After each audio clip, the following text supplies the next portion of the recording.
네, 여러분 안녕하세요. 객관식 상법 강의를 시작합니다. 이 객관식 상법 정리는 그 기출문제 위주로 문제를 한번 풀어보는 건데, 여러분들이 이제 한 번쯤 경험을 해보셨을 텐데, 이 기출 문제가 기출 지문이 반복되어 출제되는 경향이 좀 있습니다.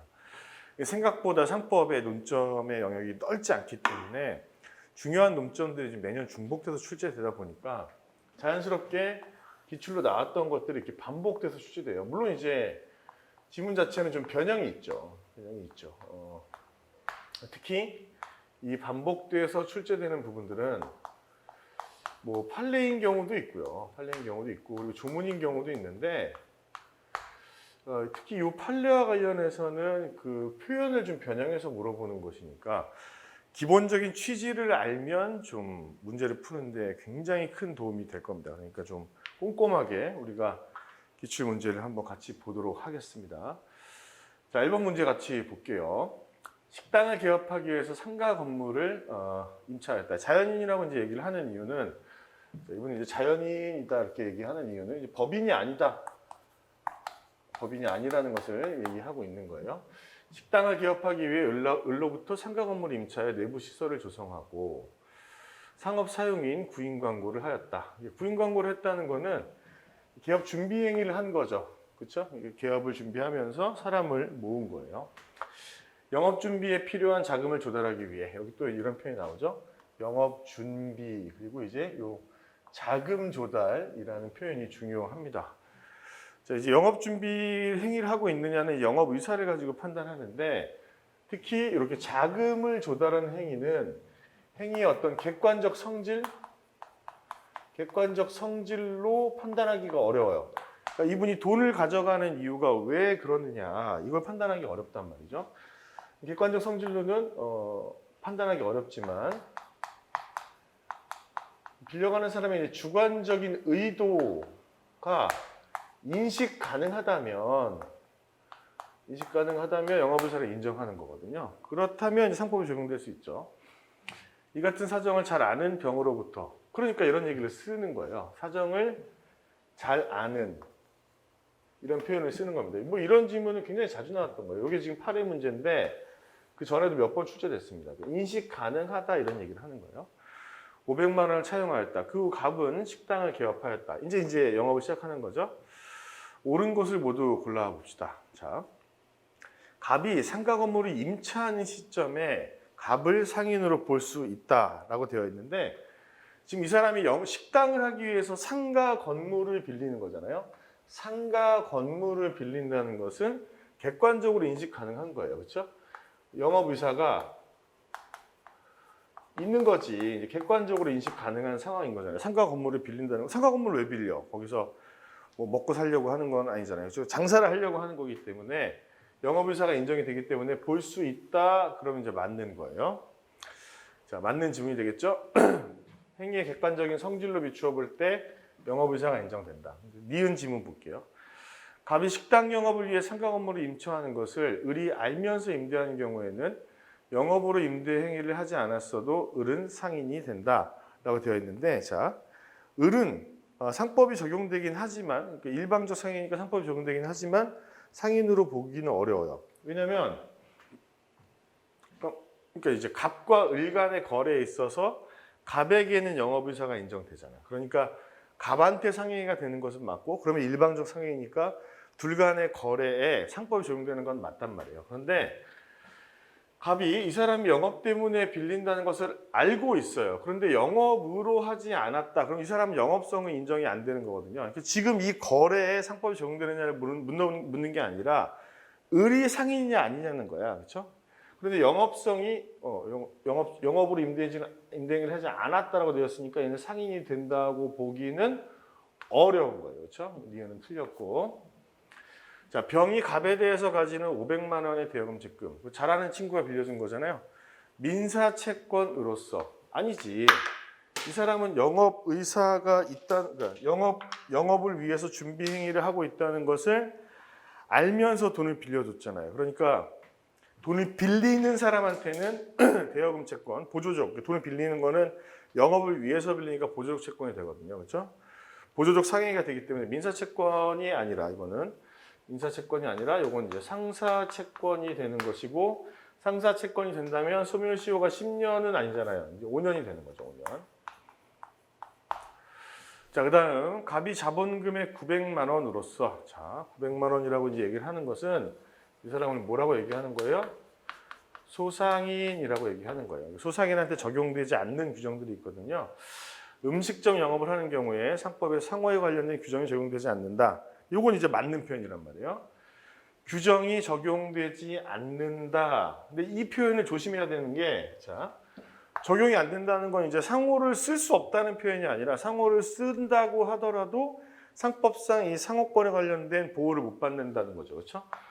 그러니까 상호를 사용하지 못한다는 것이 아니라 사용할 수는 있어요. 그런데 다만 상법의 규정이 적용되지 않는다는 거예요. 그렇죠? 마지막 미음 갑이 고객의 휴대물에 대해서 책임이 없음을 알리는 경우. 자, 이분이 뭘 하는 사람이었죠, 여러분? 식당을 개업했잖아요. 식당을 개업했다는 것은 공중접객업에 해당한단 말이에요. 자, 그런데 이제 고객이 나오겠죠. 그러면 이제 오시는 분들이 있고 휴대물에 대해서 책임이 없음을 알린 경우. 자, 이 공중접객업자의 책임과 관련된 건데 이 일방적 개시라고 하죠. 일방적 개시. 물론 여러분 상법에 있는 공중접객업자의 책임은 이것이 임의규정성을 갖기 때문에 합의로 배제할 수가 있어요. 합의로 배제하는 것이 가능하지만 내가 책임 안 진다. 물건 뭐 없어도 책임 안 져요. 그런 것들은 일방적 개시에 불과하기 때문에 이걸 뭐라고 볼 수가 없다는 거예요. 합의로 볼 수가 없어요. 자, 그걸 가지고 한번 보시면 되겠습니다. 식당에서 갑이 임치받지 않은 자, 임치받지 않은 물건에 대해서 책임을 전혀 안 지는 것은 아니죠. 임치받지 않더라도 책임은 집니다. 그런데 뭐가 전환되지 않아요? 입증 책임의 전환이 안 되니까 계기, 손님이 입증하고 선별을 청구해야 된단 말이에요. 저가 스마트폰, 자, 이 저가 스마트폰이라고 이제 굳이 우리가 얘기하는 이유는 요거 있죠, 여러분? 고가물 특례 규정,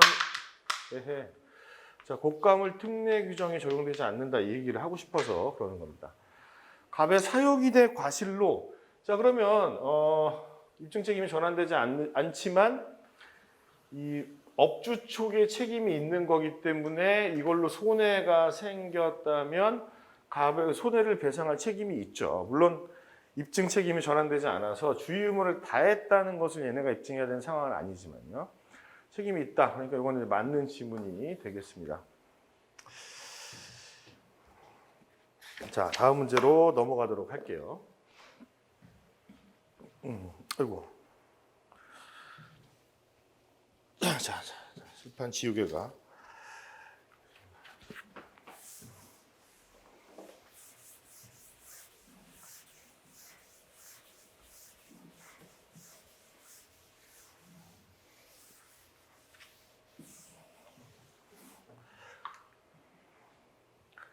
자, 2번 문제 보도록 하겠습니다.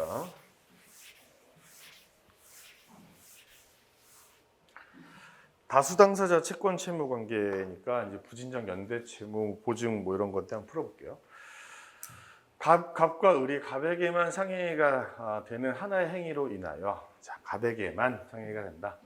갑에게만 상해가 된다. 그러니까 채무를 부담하기는 했는데 한 사람한테만 상해가 돼요.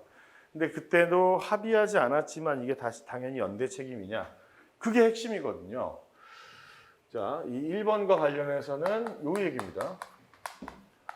채무자 중 1인에게 상행위가 된다면 특별히 약정한 바가 없어도 연대하여 변제할 책임을 부담합니다.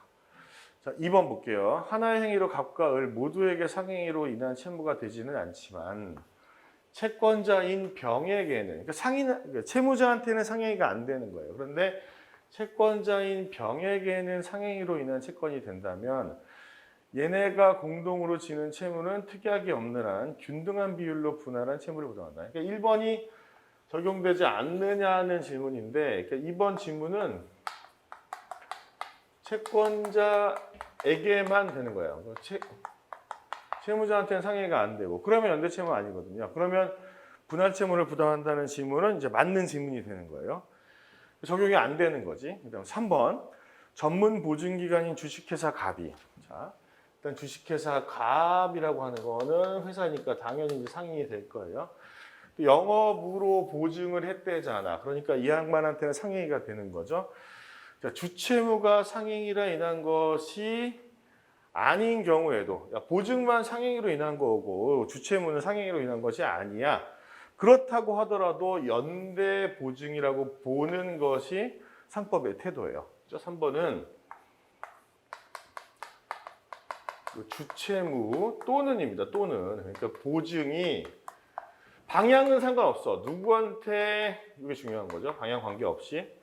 누구한테 상행위가 되느냐와 관계없이 상행위이기만 한다면, 그렇죠? 어느 쪽이든 관계없이 상행위이기만 한다면 특별히 약정한 바가 없어도 이건 연대 보증이다라고 보는 것이 헌법 규정입니다. 요거는 그러니까 다 조문이죠. 조문 여기까지. 자, 4번. 임대인 갑의 이행 보조자인 을이 과실로 임차인 병의 임차권을 침해한 경우 갑의 채무 불이행으로 인한 손해배상 책임과 을의 불법 행위로 인한 손해배상 책임은 부진정 연대 책임 관계에 있다. 자, 4번 설명 잠깐 보실까요? 이거는 4번 설명, 지문의 설명 보시면 제가 판례를 넣어놨는데, 그러니까 1, 2, 3번이 조문이면 4번은 판례란 말이에요, 여러분. 채무 불이행 책임과 불법 행위 책임은 동일한 사실관계에 기인한 것이기 때문에 이걸 뭐로 본다고? 부진정 연대 책임 관계에 있다고 하는 판례의 태도이고, 복합형 문제랑 이제 민법 문제기도 같이 나오는 거니까요. 5번 지문이 굉장히 시험에 잘 나와요. 자, 민법상 조합원 전원인 갑과 을, 조합 관계에 있는데 이 조합원 전체에게 모두에게 이게 상행위가 된다. 그렇죠? 상행위가 되는 걸로 내가 채무를 부담하게 됐어요. 그렇다면 요거는 1번과 관계된 얘기야. 1번과. 그렇죠? 한 명 또는 전원에게 상행위가 되는 것이기 때문에 분할 채무의 원칙이 적용된다? 아니겠지. 이거는 채무자 중 1인 이상에게 상해가 되는 거니까 연대 채무 관계에 되는 거, 연대 채무 관계에 포함이 되는 거예요. 이게 지금 잘 안 보일 수도 있는데 이게 8회 문제인데 이 지문은 굉장히 잘 나오거든요. 그러니까 여러분들은 이 단어를 기억해야 돼. 조합이라는 단어가 나오면 연대 채무 관계에 있다는 것을 한번 고민해 보셔야 됩니다. 굉장히 중요한 지문이에요. 자, 다음 문제 보겠습니다.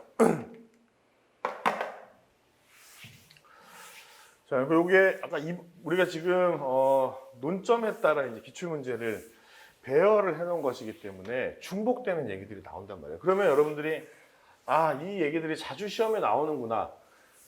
그러니까 그렇게 인식을 자주 시험에 나오는구나라고 인식을 하셔야지. 나왔으니까 이제 안 나오겠지? 이렇게 생각하시면 곤란하다는 거예요. 한번 볼까요? 그러면 요건 이제 10회 문제란 말이에요. 10회. 자, 채권 채무 관계에 대해서. 자, 1번. 민법상 채무자가 수인인 경우 특별한 의사표시가 없으면 아까 그 얘기잖아. 균등한 비율로 의무를 부담하는 게 맞아. 그런데 상법의 영역에서는 1인 또는 전원에게 상해가 되는 행위로 채무를 부담한단 말이에요. 그러니까 채무자 입장에서 상해가 되는 것이지 얘한테 상해가 되는 것을 요구하지는 않아. 채권자에게 이건 없단 말이에요. 부담하면 특별히 약정하지 않아도 연대하여 변제할 책임이 있다. 이상한 거 없잖아. 아까 나왔던 얘기고, 그렇죠? 자, 2번 상법상 상행위의 대리인이. 자, 이건 이제 대리에 관련 문제네요. 상행위를 대리하는 사람이 본인을 위한 것임을 표시하지 아니하여. 표시하지 아니하여. 비현명했다는 거잖아요. 상대방이 이걸 몰랐어도, 자, 알지 못한 경우에도 본인에게 효력이 있고 비현명해도 유효하다. 여기까지 맞는 얘기란 말이야. 맞는 얘기. 틀린 거는 옳지 않은 걸로 있는 거 맞죠? 그렇죠? 자, 이 경우 상대방은 대리인에 대하여도 이행에 청구를 할 수 있다. 이 부분이 중요하네요. 그렇죠?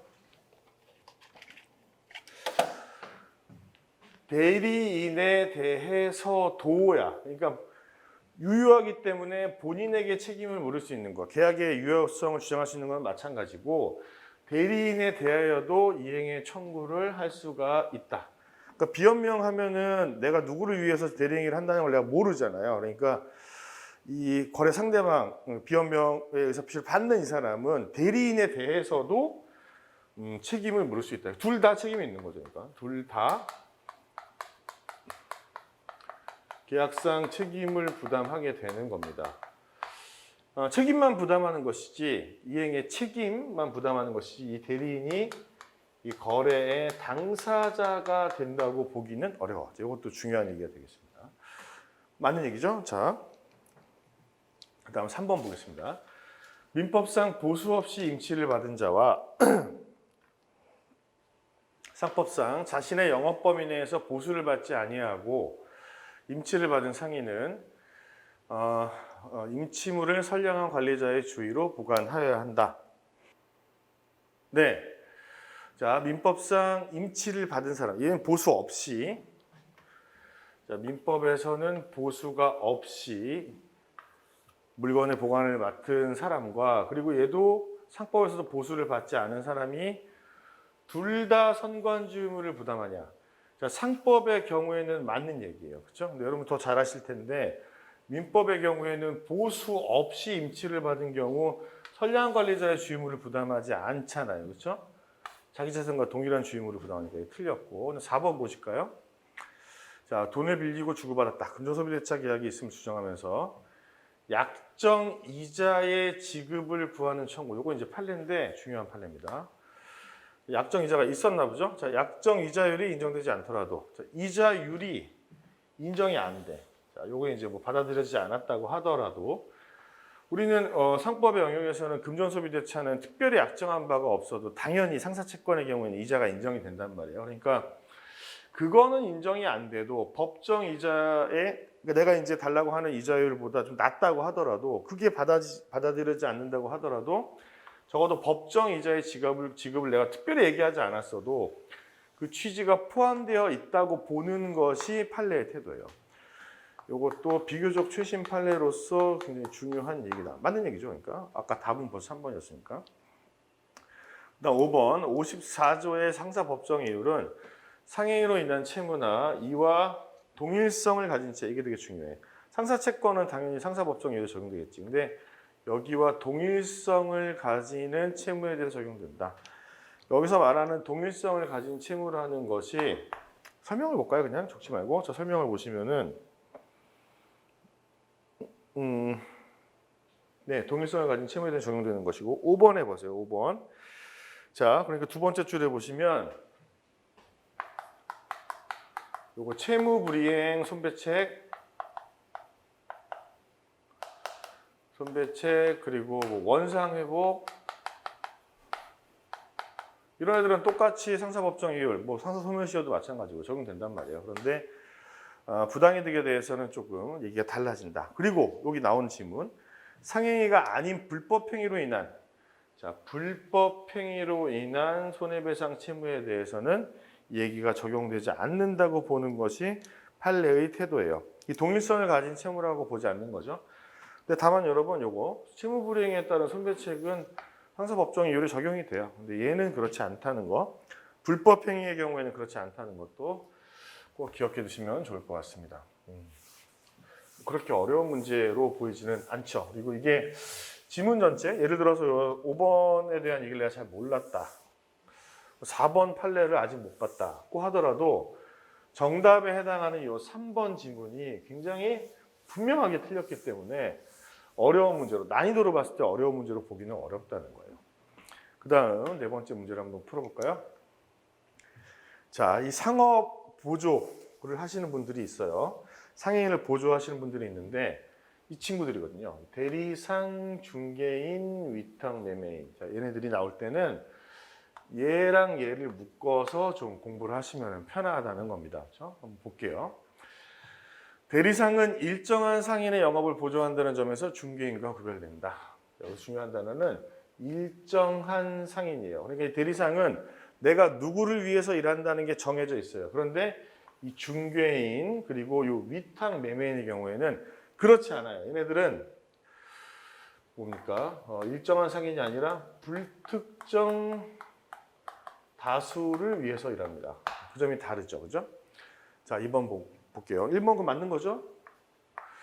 대리상은 상법상 경업금지 의무를 지지만 이런 의무를 부담해 얘는. 자, 중개인은 근데 이렇게 일한다 그랬죠? 그 점을 염두하고 들어보세요. 상법에 경업금지에 관한 규정을 두고 있지 않다. 그럼 맞는 거 아니야. 그지? 2번까지는 맞는 지문이 되겠습니다. 자, 옳지 않은 거 찾는 거고. 자, 3번.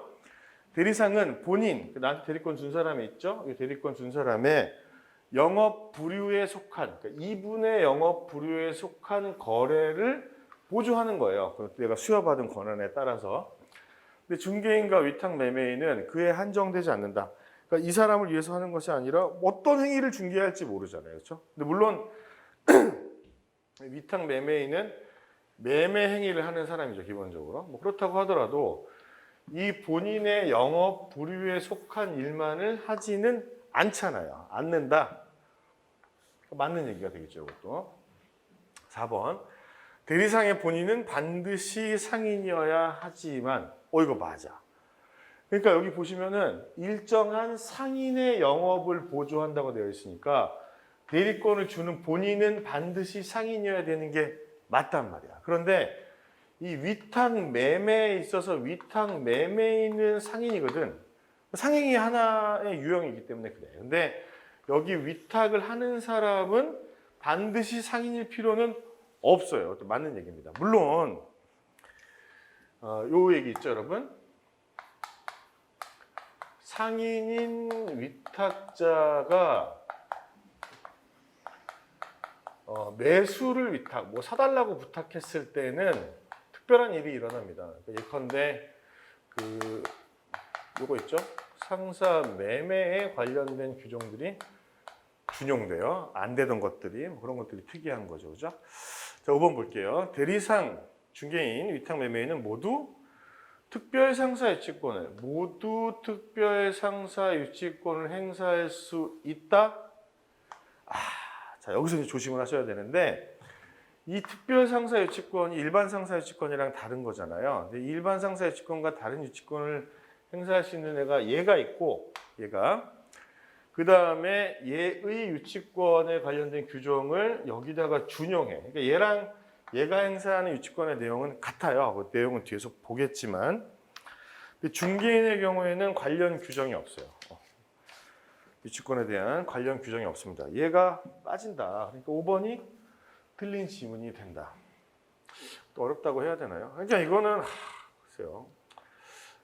어렵게 느껴지면 어쩔 수는 없는데 뭐 굉장히 중요하잖아요. 그 대리상의 특별상사 유치권이 누굽니까? 위탁 매매인에게 준용된다는 얘기는 너무 중요하기 때문에 글쎄 이거 하나만 알아도 풀 수 있는데 이거는 그렇죠? 뭐 앞에 내용들도 굉장히 일반적인 것이어서 뭐 좀 어렵다고 보기는 어렵다.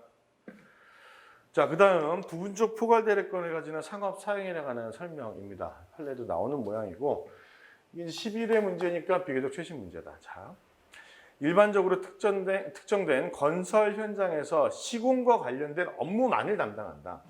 그러니까 공사 시공과 관련된 그 업무만을 담당하는 사람, 그러니까 특정 업무 영역에 있어서 포괄적 권한을 갖는 사람을 우리가 부분적 포괄 대리권을 가지는 상업 사용인이라고 하는 거죠. 자, 그런 분들의 대표적인 예가 여기 나와 있는 현장 소장님이에요. 특별한 사정이 없는 한 그 업무에 관한 부분적 포괄 대리권만을 가지고 있다. 그러니까 그 영업 범위를 벗어난 어떤 행위에 대해서는 권한이 없다. 뭐 공사 시공에 대해서만 권한이 있으시지 뭐 공사 자금을 대여하신다거나 뭐 이럴 수는 없죠. 그죠? 이상하지 않다. 이거 맞는 것 같아요. 자, 2번. 회사의 전산 개발 장비 구매와 관련된 실무를 총괄하는. 그러니까 이분도 이 장비 구매와 관련된 권한만 있으신 거죠. 장비 구매. 그렇죠? 그런 부포상이다. 상업 사용인. 회사로부터 별도의 수권이 없으면. 그러니까 그 일만 할 수 있고 그를 초과하는 별도의 수권, 권한을 대리권을 받은 게 없으면 특별한 사정이 없는 한 장비 구매하시는 분이 채무 부담을 발생시키는 일을 할 수 있겠어? 없다는 거야, 당연히. 할 수 없다. 할 수 없다? 맞네. 3번, 부분적 포괄대리권을 가지는 상업사용인이 그 범위 내에서 한 행위는, 자, 일단 끊어볼게요, 여러분. 범위 내에서 행위를 했다는 거는 권한이 있다는 거잖아요. 대리권 내에서 한 거니까. 설사 그 상업사용인이 영업주의 이익이나 의사에 반하여 자기 또는 제3자의 이익을 도모하여, 자기 또는 제3자의 이익을 도모하여, 이거 뭐라 그러죠, 여러분? 권한 남용이라고 하는 거잖아요, 이거. 적법하지만, 그러니까 권한 내의 행위지만 의도가 이상해. 권한 남용이라고 하는 거죠. 그 권한을 남용한 것이었다고 할지라도 일단 요 효력은 유효합니다. 왜냐하면 이분이 지금 수여받은 권한 내에서 행위를 하고 있느냐를 판단할 때 그 주관적인 의도를 고려하지 않는 것이 맞거든. 그래서 기본적으로는 유효하다는 거예요, 여러분. 그런데 그 행위에 상대방이 영업사용인의 진위를 사실은 이 권한을 남용하고 있다는 것을 알았거나 알 수 있었을 때라고 한다면 알았거나는 악이잖아, 악이. 그리고 또는 알 수 있었을 때는 선이 이기는 한데 과실이에요, 과실. 과실이 있어서 몰랐다는 거예요. 그리고 이때 이 과실은 경과실을 포함하기 때문에 이 경과실의 제3자가 보호를 받지 못합니다. 그때는 영업주에게 무효가 된다고 보는 것이 판례의 태도죠. 이 얘기는 상업사용인에서 나오기도 하고 그리고 대표이사에서 나오기도 하고 다 공통된 얘기죠. 비진표 시설. 맞는 얘기네. 이것도 맞고. 4번, 회사의 부분적 포괄대리권을 가진 상업사용인인 판매부장이 회사의 허락 없이 제3자의 계산으로 영업부류에 속한 거래를 했다. 자, 이거 뭘 했다는 겁니까? 회사의 승낙을 받지 않고 제3자의 계산으로, 뭐 자기 계산으로 해도 관계는 없습니다. 계산으로 했다는 얘기는 명의를 불문한다는 거예요. 그래서 뭘 했대? 회사 영업부류에 속한 거래를 했대잖아, 그렇죠? 경업을 했다는 거예요, 그렇죠? 경업 금지 의무가 있잖아요. 그래서 이득을 얻었다면 회사는 판매부장에 대해서 그 이득의 양도를 청구할 수 있죠. 그게 뭡니까, 여러분? 경업금지 의무를 위반했을 때 개의권을 행사할 수 있다, 뭐 이런 얘기죠. 판매부장에게 이와 관련하여 손해배상을 또다시 청구할 수 있다. 그러니까 개의권 행사와 손배 청구가 동시에 가능하냐? 가능하죠. 이건 이익에 반하여 청구하는 거고 이건 손해배상을 청구하는 거니까 둘 다 할 수 있어요. 할 수 있는데 여기 지문으로 묻지는 않지만 중요한 얘기가 뭐냐면 판매부장에 대해서야 제3자의 계산으로 했으면 이 제3자가 이익을 얻었을 거 아닙니까? 근데 이 제3자는 우리와 관련이 있는 사람이 아니잖아요. 그래서 어떠한 경우에도 이 개의권을 행사할 때 이것도 중요합니다, 여러분. 제3자에게 뭔가를 물을 수 있는 건 없어. 제3자에게 돈을 벌게 해주고 이 새끼가 뭘 받았을 거 아니야. 수수료든 뭐든지 간에. 그 반환을 청구할 수 있고 그건 이익이니까 이익에 대한 반환 청구로서 개의권 행사할 수 있고 손해가 생겼으면 손배 따로 청구할 수 있다. 야, 뭐 하면은 손배 청구는 따로 못하냐? 이런 지문이 굉장히 자주 나오죠. 대부분의 경우에는 손배 청구도 다 따로 할 수가 있습니다. 자, 그 다음 회사는 본점의 격리부장을 부분적 포괄대리권을 가진 상업사용인으로 선임하였다면 선임에 관하여 등기해야 된다. 이것도 지문이 마지막에 좀 맥이 빠져. 이게 틀렸거든. 자, 선임 및 해임 및 등기사항인에는 누구냐? 지배인입니다. 지배인이고 그 부포상 같은 상업사용인은 없어. 등기 의무가 없단 말이야. 그러니까 앞에 게 막 지문이 막 겁나 길고 그래가지고 막 내가 고생을 했지만 마지막 지문까지 본다면 좀 마음이 편해지는 거지. 어렵지 않단 말이야, 문제가. 그렇죠? 다음 문제 보겠습니다. 자, 1번 지문을 보면 이제 표현 대리가 성립했다는 거잖아요, 여러분. 표현 대리가 성립하면 이 본인이 이행 책임을 부담하는 이유가 뭐냐면 뭐 어떤 계약 행위가 유효하기 때문에 그런 거죠. 그러니까 내가 한 것처럼, 그렇죠? 멀쩡한 대리인이 한 것처럼 한 것이기 때문에 이행에 대한 계약상 이행에 대한 책임을 부담하는 것이고 과실이 있으면 과실상계에 대한 책임을 부담한다. 이건 틀렸어요. 이거는 그러니까 전적으로 전부 다 책임을 부담합니다. 자, 2번 민법상 조합에 있어서 조합원들의 대리인인 업무집행조합원이 조합을 위한 것임을 표시하지 않고 원래 뭐 대리면 현명을 해야 되잖아요. 그렇죠? 자, 조합을 위하여 상행위를 했다. 조합인데 상행위를 했다면 어때요, 여러분? 요 비현명 괜찮아요? 비현명해도 유효하죠. 상행위를 한 거니까. 상대방이 조합을 위한 행위임을 과실 없이 몰랐다면 이거 아까 나왔던 거잖아. 몰랐다면 몰랐다고 하더라도 효력이 미치지 않는다? 아니지, 효력이 미친단 말이야. 상행위는 비현명이라고 하더라도 유효하니까 틀렸단 말이에요. 3번 부부간의 일상의 가사에 대한 대리권은 법정 대리권이므로 그 제한을 선의 제3자에게도 대항할 수 있다. 3번도 이상한 얘기죠. 일상가사 대리권에 대한 제한은 선의 제3자에게 대항하지 못하는 걸로 제가 알고 있습니다. 자, 4번 부분적 틀렸고 부분적 포괄대리권을 가진 상업 사용인이 위임받은 특정 영업 또는 사항 외의 거래 행위를 한 경우 초과한 행위를 한 거죠.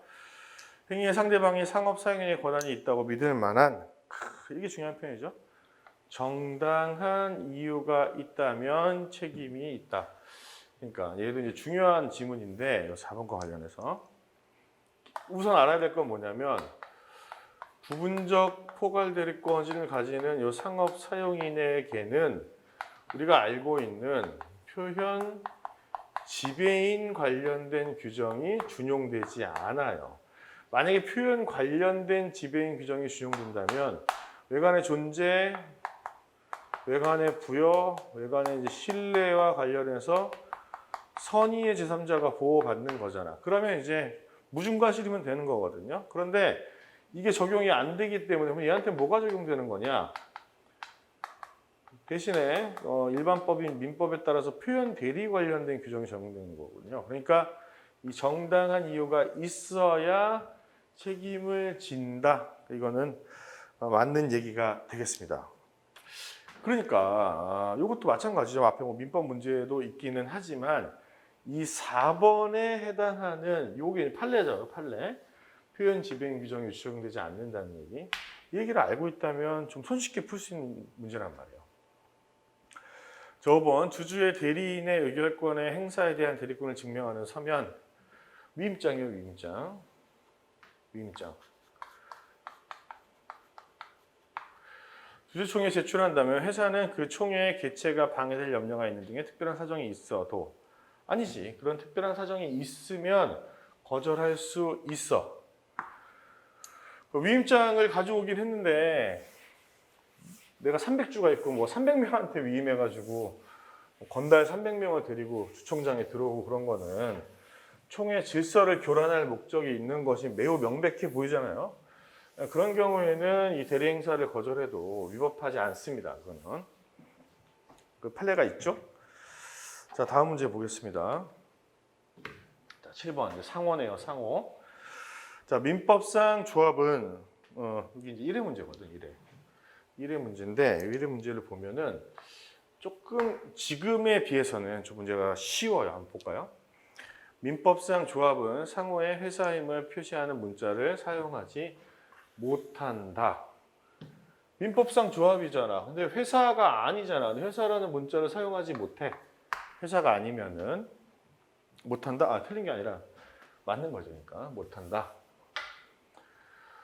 자, 2번 주식회사가 각자 독립된 수개 영업을 한다. 그러니까 하나의 법인인데 영업이 여러 개야. 윌비스도 그렇죠. 섬유도 하고 교육도 하잖아요. 수개 영업을 하는 경우에 영업별로 다른 상호를 사용할 수 있다. 이 굉장히 중요한 질문이거든. 없어. 왜냐면 왜 틀렸냐면 주식회사가라는 전제가 들어있기 때문이야. 2번과 관련해서는.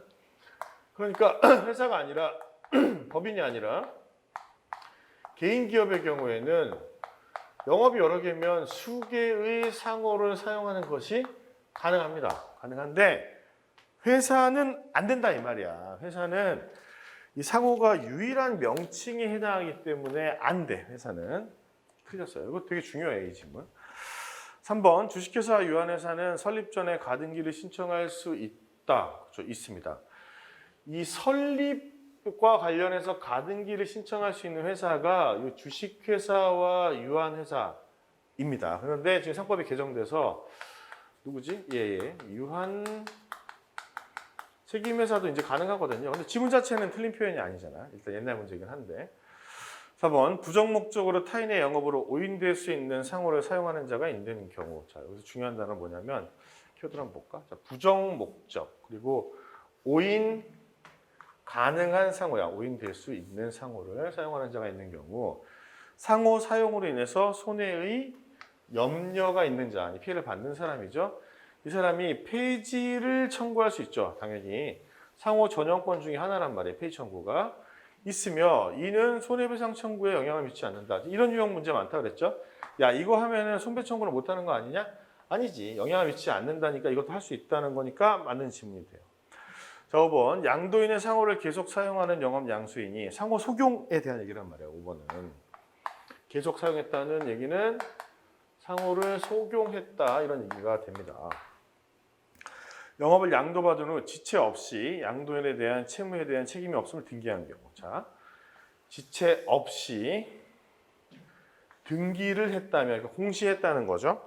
그러니까 상호를 속용하게 되면 그 상호 속용이라는 외관 때문에 실제로 내가 채무를 인수하지 않았지만 연대책임 부담하는 경우가 있잖아. 그러니까 인수하지 않았으니까 인수하지 않았다고 내가 공시하는 거야. 책임이 없다. 그러니까 나는 채무를 면책적으로 인수하지 않았다라는 것을 알리는 거죠. 그렇죠?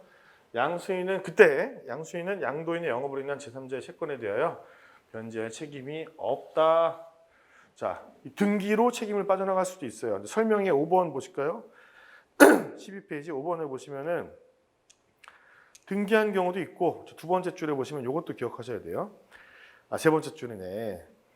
제3자에게 그 뜻을 통지한 때, 그러니까 지금 지문은 등기만 나와 있지만 통지해도 면책받을 수가 있거든요. 근데 통지에서 중요한 건 뭐냐면 이거 되게 중요하죠. 일단 지문으로 나올 거예요. 양도인과 양수인이 함께 통지해야 돼요. 양도인과 양수인이. 그러니까 이게 양수인 또는 양도인이 둘 중에 한 명만 하면 된다. 그럼 틀린 지문이 되는 거예요. 이거는 뒤에 또 나올 거죠. 반복해서 보자는 겁니다. 이게 어려워? 안 어렵죠. 그죠? 2번 지문은 매우 중요해. 수계 영업, 수계 상호 가능하죠. 개인 기업이라면. 하지만 법인 기업의 경우에는 상호가 유일한 기업의 명칭이기 때문에 여러 개 영업을 한다고 하더라도 뭡니까? 그래. 단일 상호를 사용해야 된다는 겁니다. 또 나왔어요. 6회 상호에 관한 문제. 자, 부정 목적으로 타인의 영업으로 오인될 수 있는 상호를 사용한 자가 있다. 자, 상호 사용으로 침해를 받은 자가 있다. 폐지를 청구할 수 있고 통배 청구가 가능하다. 겹치잖아. 물어볼 게 몇 개 없다니까. 맞는 거잖아요. 그렇죠? 영업을 폐지한다. 등기되지 아니하는 한 그 영업의 상호는 양도할 수 없다. 자, 여러분 상호는 언제 양도할 수 있어요? 상호는 상호는 언제 양도할 수 있습니까? 영업을 아예 폐지하거나 영업과 함께 하는 경우에만 양도할 수 있는데 지금 영업을 폐지한다고 하고 있잖아. 그러면 상호는 양도할 수 있어. 기본적으로 양도할 수 있는데 이게 미등기 상호니까 양도하지 못한다라고 표현하고 있잖아요. 이건 틀렸어요. 자, 등기 여부를 묻지 않아요. 그러니까 등기된 상호만 양도할 수 있다는 표현은 없어요. 다만 양도에 대한 대항 요건으로서 등기가 필요하지. 그러니까 양도의 효력 자체는 그냥 합의로 양도되는 거예요. 그렇죠? 니은의 설명 잠깐 보실까요? 13페이지에 보시면은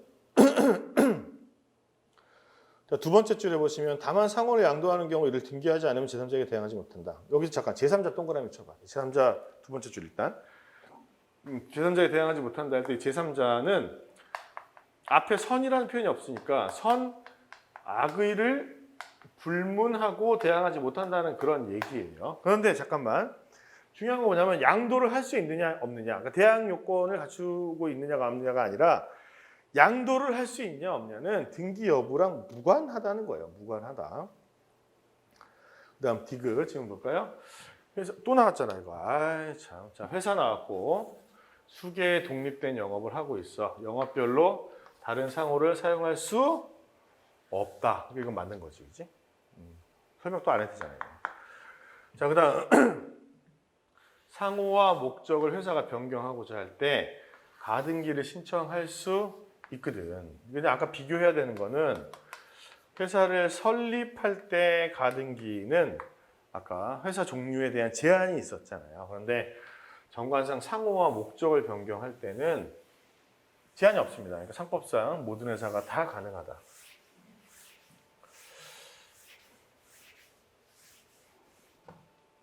자, 다음 문제 같이 보겠습니다. 좀 겹치는 감이 있잖아, 그렇지, 여러분? 자, 그 다음은 이제 명의 대여자 책임에 대한 겁니다. 뭐 아주 중요하죠. 이게 3회 문제인데, 이거 뭐 초창기 문제니까 뭐 좀 쉬운 거 아니야? 근데 3회부터 문제가 좀 괜찮아요. 제 개인적인 평가지만. 자, 옳지 않은 거 찾는 거고요. 자, 명의 차용자와 거래한 상대방이 명의 대여 사실을 알지 못했다. 알지 못했다는 얘기는 선이라는 거잖아요. 그런데 중대한 과실이 있다.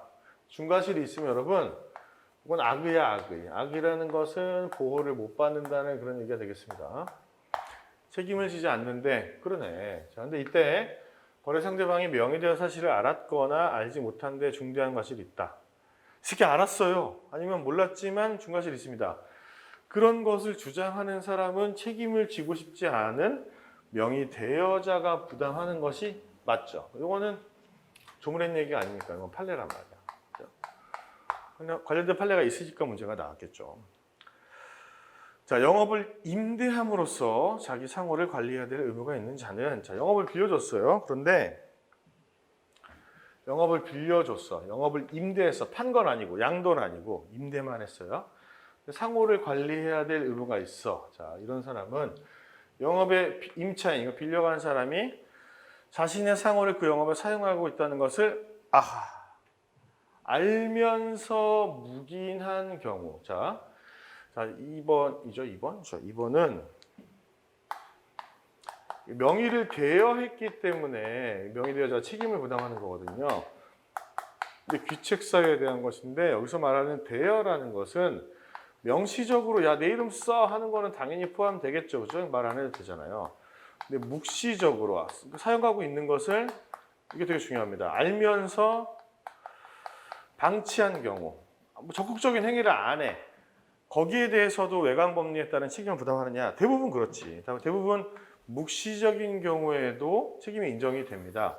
그런데 딱 이 부분에 대해서만, 지금 24조와 관련된 명의대여자 책임에 대해서만 단순히 알면서 방치한 경우에는 책임을 안 집니다. 지금 나와 있는 것처럼 영업의 임대와 같은, 뭐라고? 임대와 같은 이런 추가적인 사정이 있는 경우에만 이 묵시적인 명의대여, 그렇죠? 묵시적인 명의대여에 대해서 책임이 인정된다는 사실을 여러분들은 알고 있어야 돼요. 이게 되게 중요한 질문입니다. 굉장히 중요합니다. 뭐 사례형에서도 중요하고. 그다음 3번 명의대여가 위법한 경우. 이것도 너무 중요하잖아. 명의대여가 위법한 경우라고 하더라도 책임을 물을 수 있어. 농약 면허되어 있잖아요, 여러분. 판례가 있나? 있을 겁니다. 그렇지. 3번에 보면 3번 설명해 보시면 두 번째 줄에 농약 판매는 이제 등록, 행정법상에 등록을 해야 되는데, 영업 등록이요. 이걸 안 하면 위법하죠. 근데 아니죠. 안 하면 위법한 게 아니라 이 등록을 명의를 대여해 줄 수 없도록 되어 있어요. 등록 요건을 갖춘 사람이 이제 행위를 해야 되는 거니까. 근데 그 어떤 공법상 행위가 위법하느냐 여부와 관계없이 책임은 진다는 겁니다. 이것도 굉장히 중요한 판례가 되겠습니다. 간단한 지문이고 어렵지 않은데 중요한 얘기입니다. 4번 명의대여자가 상인이 아닌 경우에도 명의대여자의 책임을 인정할 수 있다. 이름을 빌려가지고 영업을 하시는 분은 여러분 명의 차용자잖아요. 그렇죠? 그러니까 대여자가 상인일 것을 요구하지 않아요. 맞는 얘기고. 맞는 거 아니야? 그렇죠? 옳지 않은 걸 찾는 거고. 이것도 무기한 경우에도. 자, 5번. 명의 차용자의 거래 상대방에 대한 명의 대여자와 차용자의 책임은 부진정 연대 관계에 있다. 자, 5번 설명인데 잠깐만. 이게 틀렸지. 3번이 책임을 없다니까. 이거는 5가 아니라 X잖아. 왜 답이 없나 했네. 자, 명의 차용자, 이름을 빌린 사람에 대한 얘가 이제 명의 대여로서 책임을 지고 명의 대여자랑 그러니까 명의 대여자가 이제 대여에 대한 귀책 사유로 책임을 지고 차용자도 책임을 지고 이 관계가 부진정 연대 책임 관계에 있다는 건 당연히 알고 있잖아, 여러분. 응? 어렵지 않은 얘기가 되겠다. 정답은 3번이었고 다 풀어놓고 그죠? 이걸 동그라미라고 하다니 X입니다. X. 위법한 행위에 대해서 책임을 집니다. 자, 다음 문제로 넘어가겠습니다. 좀 문제가 긴데 요거 이거 좀 잘리는구나 밑에가. 뭐 제가 적당히 읽겠습니다, 여러분. 요거까지만 설명을 하고 잠깐 쉬도록 하겠습니다. 자, 갑과 을은 동업계약을 체결하고 적어보지 뭐. 갑과 을은 이제 동업계약을 체결하고 사업자 등록을 하고 누굽니까? 병 소유의 호텔, 단도 호텔이죠. 일부 시설을 임차하여 나이트, 호텔 영업 지하에서 했나 보죠. 영업을 하였다. 반도 나이트 클럽은 병 명의로 허가가 난 것이었고 얘네들은 뭐 사업 등록을 따로 했겠죠. 병은 갑과 을에게 영업 허가 명의를 사용할 것을 허락하였다. 이름을 쓰도록 허락했네. 허락. 명의 대여. 그 후 을은 갑과 동업계약 관계를 해지하고 얘가 나갔네요. 중간에. 해지하고 12년 12월 15일 탈퇴 신고를 하여 단독 명의로 변경하였다.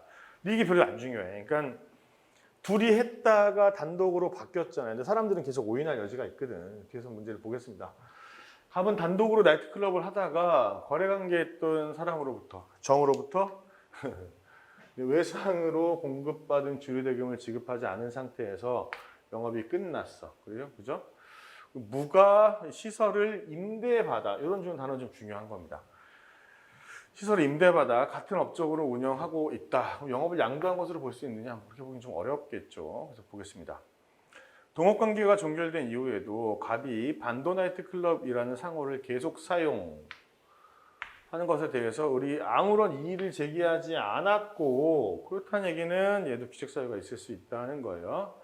공동으로 사업을 하다가 한 명이 나갔는데 이의를 제기하지 않았다. 책임질 수 있다. 우리 동업관계로부터 탈퇴한 사실을 정이 알지 못한 데에 중과실이 없다면 선의이고 무중과실이라는 거잖아요. 그러면은 얘는 나갔지만 명의대여자 책임을 물을 수 있다고 보는 것이 맞겠죠. 외관 존재하지. 그리고 외관 부여. 적극적인 행위를 하지 않는 거. 상대방은 선의이고 무중과실이지. 그지? 자, 그 다음 갑과 병이 반도 나이트클럽을 운영하는 것으로 정이 중대한 과실이 없이 묻었다. 지금 병도 명의사용을 허락했잖아요. 그래서 얘는 선의이고 무중과실이다. 그럼 정에 갑에 대한 주요대금 채무의 이행 청구에 대해서 갑이 채무 승인을 한 경우에도 그러니까 둘이 얘가 이제 중과실이고 선이니까 얘네 둘이 연대 책임을 진다고 전제를 하고 갑이 채무를 승인한 경우에도 부진정 연대 채무 관계에 있으니까 정에 대한 시효는 중단되지 않는다. 이것도 굉장히 지문으로 자주 나왔거든. 이 내용은 여러분 설명의 니은 잠깐 봐보실까요? 설명의 니은을 보시면은 지금 굵은 글씨로 되어 있어요. 부진정 연대 책임을 진다고 전제로 물어보는 건데 보통은 이렇게 많이 물어본단 말이에요. 부진정 연대 채무자 1인에 불과한 명의 차용자의 채무 승인이나 시효 이익 포기는 타방에 영향을 미치지 않는다. 뭐 지문으로 너무 잘 나와. 너무 잘 나오는데 똑같은 차원의 질문을 한 거예요. 이것도. 질문을 한 것이지만 어때요? 사례형으로 그냥 물어본 거죠. 얘가 채무를 승인했다. 이 양반의 시효가 중단되냐? 어쨌든 반복된다는 거예요. 이것도. 이건 단순한 명의대여자 책임에 대한 요건에 대한 얘기고. 그다음 디귿. 무는 정의 위 주류대금 책금에 대해서 영업 양수인으로서 변제할 책임을 진다. 영업 양수인이려면 여러분 영업에 대한 소유권이 바뀌어야 되잖아요. 그런데 얘는 시설을 임대한 것에 불과하고 판례도 임대, 뭐 주유소 임대 뭐 이런 경우에는 영업 양도로 보지를 않는단 말이에요. 그렇죠? 임대받아. 이게 틀렸죠. 그러니까. 갑이 반도 6월 6일인가요? 인근에 종전 영업과 동일한 내용으로 나이트클럽을 개업하여 운영하고 있는 경우라면 문은 갑을 상대로 경업 금지 의무 위반 그리고 영업 금지를 구하거나 또는 손배 청구권을 갖는다. 누구지? 영업을 양도했다면, 그러니까 디귿과 리을은 좀 유사한 취지의 문제인데 양도인의 경업 금지 의무가 있죠. 경업 금지 의무가 있는데 이것도 영업 양도를 전제로 인정이 되는 거야. 그렇죠? 영업을 팔았다면. 그런데 영업을 임대했다면 이 관련 규정에 적용이 없지. 영업을 임대한 경우까지 이걸 책임을 진다고 보기는 좀 어렵단 말이죠. 네. 1시간 동안 10문제를 풀었네. 10분 쉬었다가 11번부터 보도록 하겠습니다. 뭐 중후반 이후에는 속도감을 내든 속도감을 냈더니 좀 못 알아듣겠다 하면 강의 좀 보강을 하든 어쨌든 진도를 다 마치도록 하겠습니다. 10분 쉬었다가 오세요.